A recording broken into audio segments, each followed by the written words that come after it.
Another month down, that means another monthly reading wrap up. I read a total of 14 books in the month of February, which is pretty good for me. Not as much as last month, which was 19, but 14, still pretty good.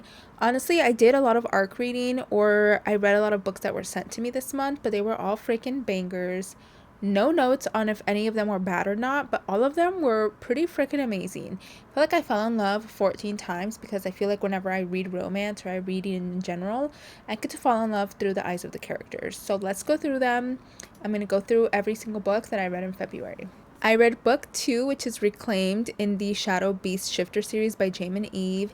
H2B Hive and H2B Books sent this book over to me. I loved book 1. Love book 2 even more. It is so good.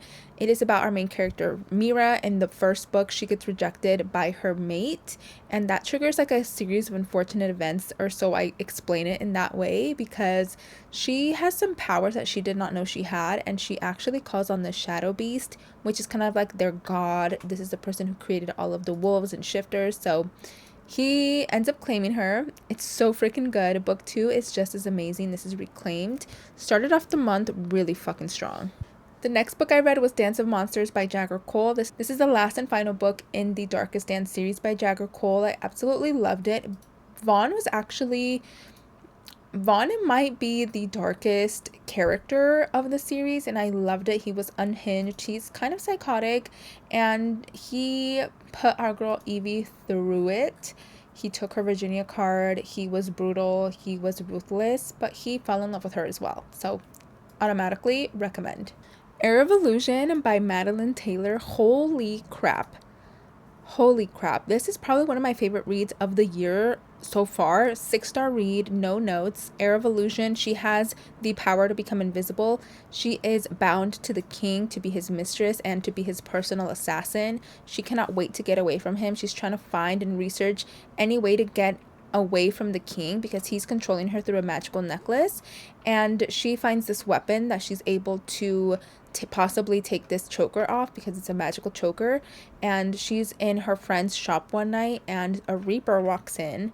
This reaper does not know she's there because she turns invisible, but he just kind of senses her, and they form an alliance to kind of find this freaking weapon. It is so good.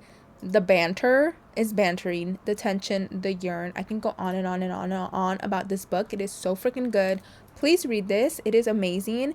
Zando actually sent me the physical copy, art copy of this book, and I'm so glad they did, because I would be mad at myself if I did not know about this book. So please read it. Vicious Secret by Morgan Bridges. I actually got the ALC for this book through Podium, so thank you so much, Podium. I've had this special edition on my shelf for a while. I was gonna say years, but I don't think it's been years. It's been a minute since I've had this on my shelf, and I just didn't pick it up for whatever reason. I love the audiobook. It is so good. We have a morally gray MMC who is cold, ruthless. He is in college in a secret society to be an assassin, but he becomes completely distracted and obsessed with a girl that he meets, and because she tries to unalive him, and it is so good. He ends up unaliving for her. He ends up being completely obsessed. He ends up stalking her. It is really, really good. Vanguard by Karina Haley. This one was really good and interesting. It's kind of described as a dystopian romance. Think like Captain America x Black Widow. Our main female character's saliva is poisonous, so she's never been able to kiss anyone. The person she did kiss when she was younger ended up dying, and that's how she found out she had this poisonous saliva that her parents engineered her for. And she is sent in on a mission to unalive America's first superhero. And they end up falling for each other. There's secrets. There is a evil corporation that's trying to control him. It's really, really good. The Experimento. I love this one. This one was such a heartwarming story.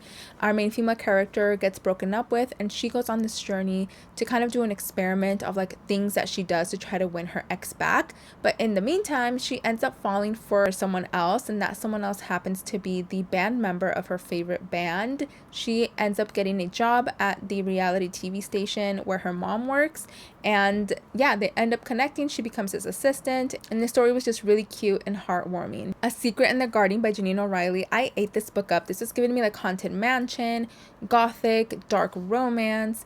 Our main female character is a botanist, and in this kind of like mansion that a guy owns, and he was actually accused of unaliving both of his parents when he was 16, so he was put away in jail. He has now since gotten out and owns the manor, but this garden has been left untended, and this was his mom's garden. This botanist wants to go to this garden and kind of revive it and take care of it. So she goes to the manor.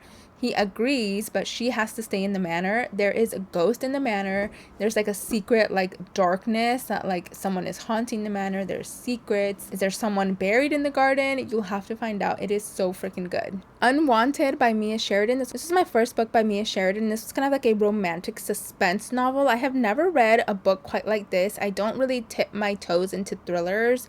This wasn't really a thriller. This is more like suspenseful. I really enjoyed it. Our main male character was abandoned in the woods, and our main female character is tasked with helping the detective kind of show him around the small town of Montana. She has grown up in the wilderness her entire life, and there has been double murders happening in the woods. So she gets tasked with showing him around and trying to figure out what's going on, who unalived these people.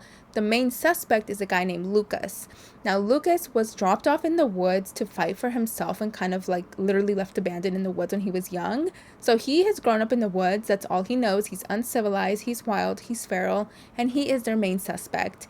This is a slow burn romance. There's more to him that meets the eye. So she tries to dig into him. She gets closer to him. You guys are going to have to read to find out what happens. I really enjoyed this one as well. Crucible by BB Reed. You guys, this is a why choose Goldilocks retelling. I ate it completely all the way up. Three Mountain Men. Say less. Our main female character is a singer, and she actually is like going on a hiatus.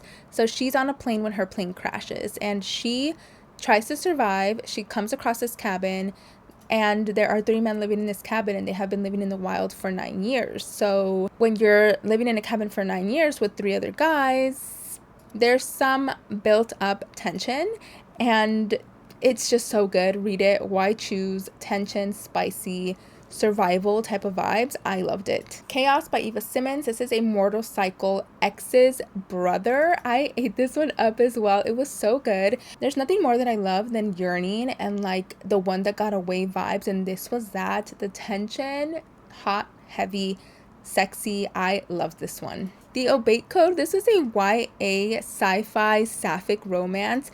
Not what I would typically pick up, but I'm so glad Harper Voyager sent me a copy because I would not pick this up, but I'm so glad I did. The story, the found family element is so freaking good. I hope you pick it up and give it a shot because it is such a good story. There's AI. There's a company that's trying to run like robots and take over the world.